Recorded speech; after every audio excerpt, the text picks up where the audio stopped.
Rail Baltica, ja mēs paskatāmies dzelzceļa karti Eiropas un pasaules, tad mēs dzelzceļa platuma kartē esam Krievijas impērijas sastāvā.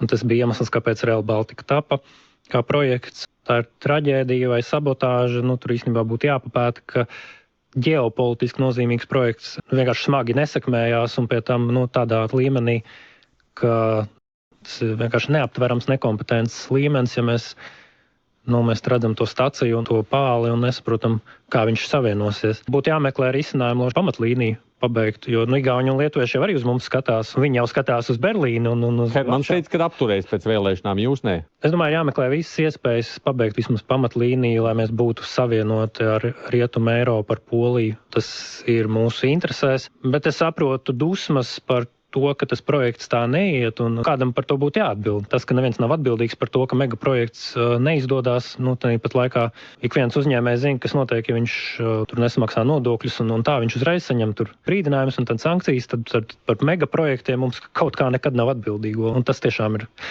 kaitinoši, lai neteiktu vairāk.